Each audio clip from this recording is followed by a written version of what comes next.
বিসমিল্লাহির রহমানির সুপ্রিয় বন্ধুগণ, আজকে আমরা মাইক্রোসফট অ্যাক্সেস, যেটাকে সহজ ভাষায় বলি এমএস অ্যাক্সেস, যেটা ডাটাবেস অপারেটিং সিস্টেমে খুবই কাজে লাগে, এরকম একটি অ্যাপ্লিকেশন নিয়ে আলোচনা করব। যারা একদম নতুন তাদের জন্য আজকের আমার এই ভিডিওটি, এবং যারা আগে থেকে মাইক্রোসফট অ্যাক্সেস সম্পর্কে অল্প কিছু ধারণা আছে তাদের জন্য আমার এই ভিডিওটি খুবই কাজে দেবে আশা করি। তো কথা না বাড়িয়ে আমরা শুরু করি। কিভাবে যারা নতুন তারা মাইক্রোসফট অ্যাক্সেস শুরু করবে। মাইক্রোসফট অ্যাক্সেস এই অ্যাপ্লিকেশনটি খুবই অত্যন্ত কার্যকারী একটি অ্যাপ্লিকেশন, যেটা দিয়ে আমরা খুব সহজে ডাটা এন্ট্রি করতে পারি। বিশেষ করে যারা ডাটা এন্ট্রি অপারেটর পদে চাকরি করতে চান তাদের জন্য এই অ্যাপ্লিকেশনটি অত্যন্ত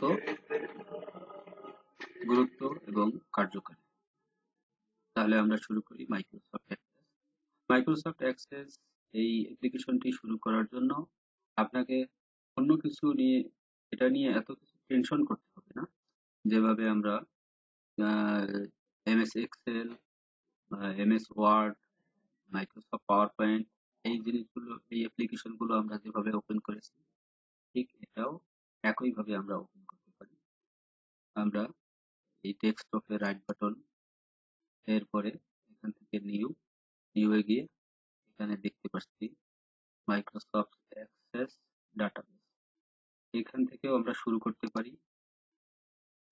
এই ফাইলটা জাস্ট আমরা ওপেন করব ডাবল ক্লিক দিয়ে। ওপেন করার পরে আমরা এখানে ফাইল একটা অপশন দেখতে পাচ্ছি।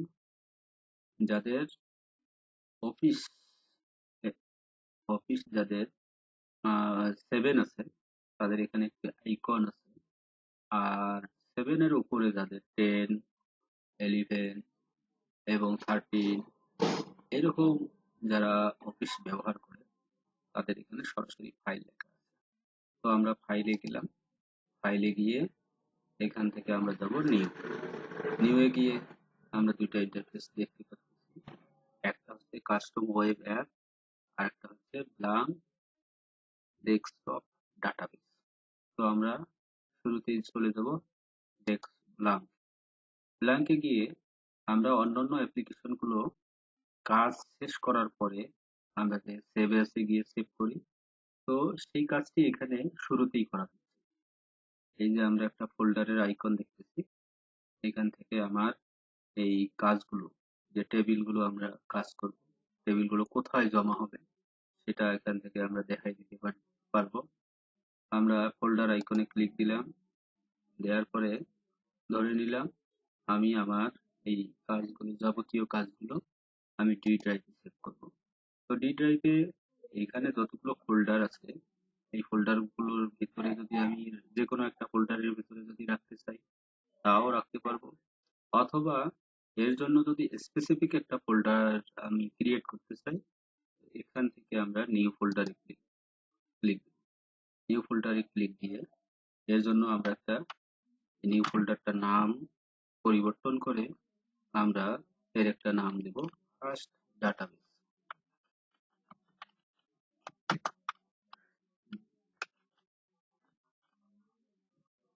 First data. তো এটা দেওয়ার পরে আমরা ওপেন করলাম, অথবা এইখানে ডাবল ক্লিক করে ওপেন করলাম, করার পরে ওকে। এখন আমরা এটা ফোল্ডারে দিলাম ডাটাবেস 1, এটা হচ্ছে ফাইল নেম, আর ফোল্ডারটা হচ্ছে ফার্স্ট ডাটা। ফাইল নেমটাও আমরা এখান থেকে চেঞ্জ করতে পারি। এখানে ডাটাবেস 1 নামে ডিফল্ট ভাবে দেয়া আছে। তো আমরা এখানে যদি চাই যে ডাটাবেস 1 না রেখে আমি যে রিলেটেড কাজ করব ওই রিলেটেড আমি এখানে একটা নাম দেব। তো আমি দিতে পারবো, এখানে আমি দিলাম আইসিটি, ফর এক্সাম্পল আইসিটি দিয়ে, এটা হচ্ছে আমার ফাইল নেম, আর এটা হচ্ছে আমার ড্রাইভ আর এটা হচ্ছে আমার ফোল্ডার। এখন জাস্ট একটা ক্লিক দেব। ক্লিক দেওয়ার পরে এরকম একটা ইন্টারফেস চলে আসলো।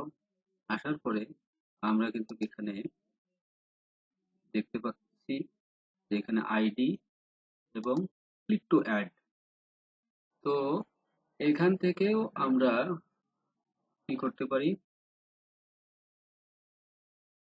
এখান থেকে ডেট এন্ড টাইম এই জিনিসগুলো অ্যাড করতে পারবো।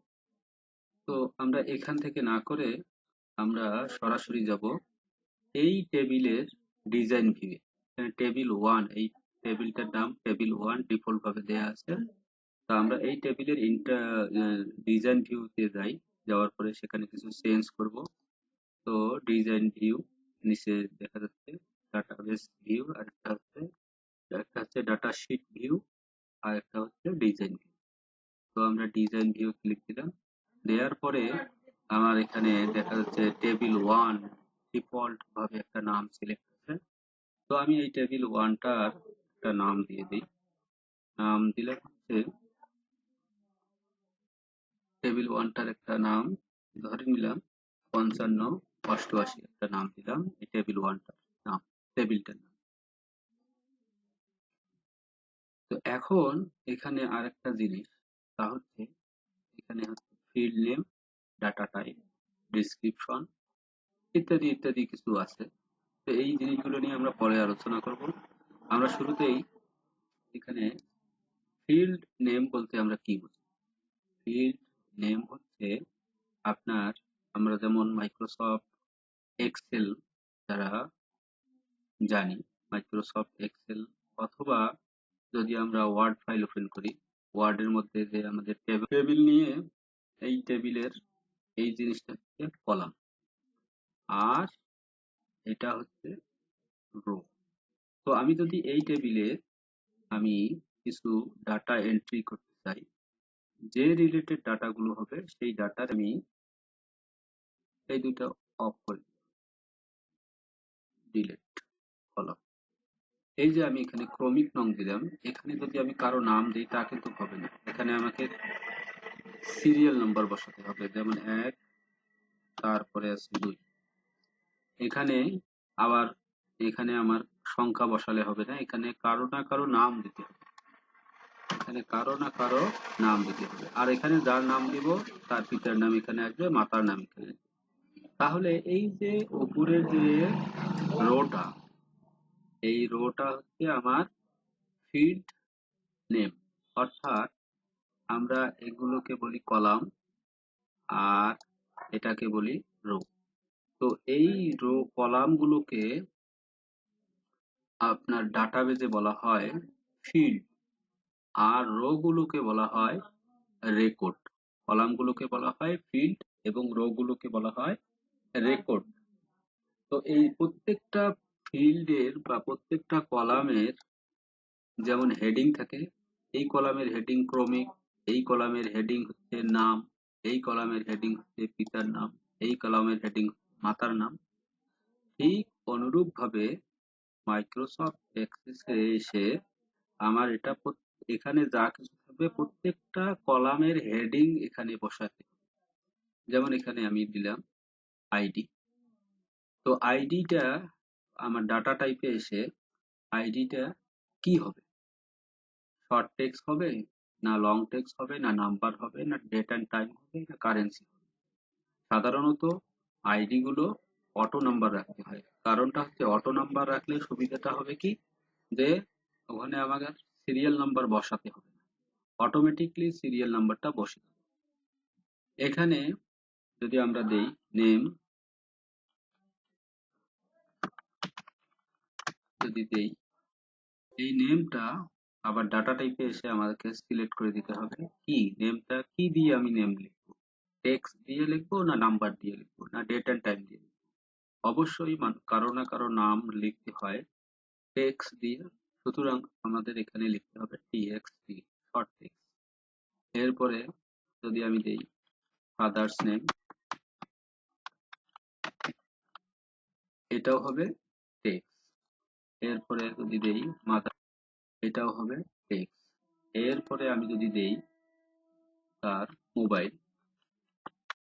মোবাইল নাম্বার কি আমরা টেক্সট দিয়ে লিখি না নাম্বার দিয়ে লিখি? অবশ্যই সেখানে নাম্বার ডাটা টাইপতে হবে নাম্বার। এরপরে তার যদি আমরা ডেট অফ বার্থ দেই, তো এখানে ডাটা টাইপে এসে কি হবে, ডেট অফ বার্থটা টেক্সট না লং টেক্সট না নাম্বার না ডেট অ্যান্ড টাইম। তো অবশ্যই যেহেতু এটা একটা হিসাবের ব্যাপার, সময় এবং ডেটের ব্যাপার, এখানে আমরা ডেট অ্যান্ড টাইম দিব।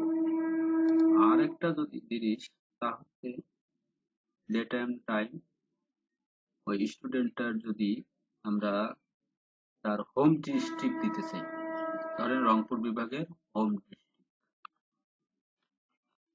হোম ডিস্ট্রিক্ট যদি দিতে চাই, ধরে নিলাম রংপুর। তো হোম ডিস্ট্রিক্টটা যেহেতু রংপুর হবে, সেখানে আমরা রংপুর বিভাগের কয়েকটা জেলার নামে আমরা এখানে দিতে পারি, যেটাকে বলা হয় look up wizard. Look up উইজার্ডে এসে ওই টাইপ আবার যাচ্ছি লুক আপ উইজার্ড, এইখানে গিয়ে নেক্সটে গিয়ে আমরা এখানে কয়েকটা রংপুর বিভাগের আমরা নাম দিতে পারি, জেলার ডিস্ট্রিক্টের নাম দিতে পারি। যেমন ফর এক্সাম্পল লালমনিরহাট,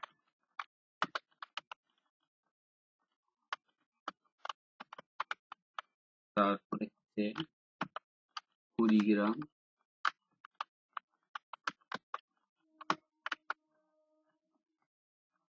গাইবান্ধা,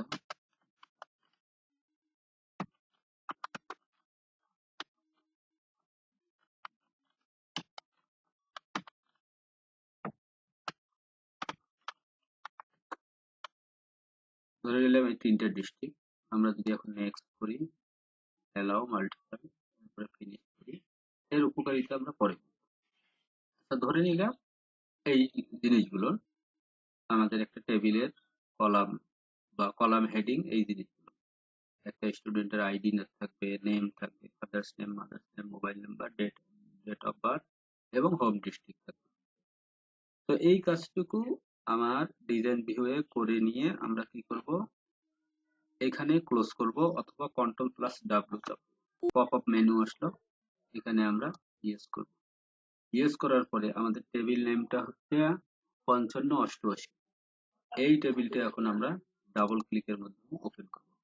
এখন দেখেন এখানে যে নেম আছে, father's name, mother's name, mobile, তারপরে আছে ডেট অফ বার্থ, এরপরে হোম ডিস্ট্রিক্ট। হোম ডিস্ট্রিক্টে এখানে একটা অ্যারো চিহ্ন দেখা যাচ্ছে, আমরা তিনটে ডিস্ট্রিক্টের নাম দিয়েছি। এই তিনটে ডিস্ট্রিক্টের ধরে নিলাম এই তিনটে ডিস্ট্রিক্টের স্টুডেন্ট এখানে আছে। তো এখানে টিক চিহ্ন দিলেই বাস এই স্টুডেন্ট, এখানে আমাকে নতুন করে লেখা প্রয়োজন হবে। তো এভাবেই আমরা আমাদের ডাটাবেসটা শুরু করতে পারি। এরপরে আমরা ডাটা এন্ট্রি দেওয়ার পরে আমরা কি করব, আমরা দেখি দুইজনের ডাটা এন্ট্রি দেই। ধরে নাম হচ্ছে আব্দুল্লাহ, এরপরে ফাদার্স নেম আমিন, এরপরে মাদার্স নেম, এরপরে তার মোবাইল নাম্বার একটা আমরা বসাই দিলাম, ইত্যাদি ইত্যাদি। এরপরে ডেট অফ বার্থে আমরা যখন যাব, তখন অটোমেটিকলি একটা ক্যালেন্ডারের আইকন চলে আসবে।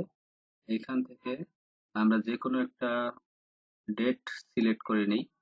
সিলেক্ট করে নেওয়ার পরে আমরা অরিজিনাল ডেটটা এখানে বসাই দেব। ধর এখানে ডিফল্ট ভাবে 2023 দেওয়া আছে, আমরা এখানে 2001 বসাই দিলাম। এরপরে আমাদের মনে রাখতে হবে এমএস এক্সেস এ শুরুতেই থাকবে মাসের নাম, মাসের অপশন, মাঝখানে ডেট। তো আমরা এখানে মাসটা দিলাম 5 এবং ডেটটা দিলাম আমরা 5, অর্থাৎ 5ই মে 2001। এটা দেওয়ার পরে আমরা হোম ডিস্ট্রিক্ট কুড়িগ্রাম সিলেক্ট করে ওকে করলাম। করার পরে আমরা এটা ক্লোজ করব, ক্লোজ করার পরে সেভ দিব। এই যে অটোমেটিকলি হয়ে গেছে। আর একটা হচ্ছে আইডি নাম্বার যে আমরা সেভ করছি, অটো নাম্বার দিয়েছি, এটা এখানে ডিফল্ট ভাবে 1 আসছে। এখন পরের অপশনে গেলেই আমাদের এখানে 2 চলে আসবে। তো এভাবেই আজকে আমরা প্রথম অপশনটা কিভাবে একটা টেবিল তৈরি করতে হয়, টেবিলটা আমরা কিভাবে ডাটা এন্ট্রি করতে পারি, এটা হচ্ছে আমার প্রথম ভিডিও। আমরা ধারাবাহিকভাবে পরেরগুলো আলোচনা করার চেষ্টা করবো ইনশাআল্লাহ।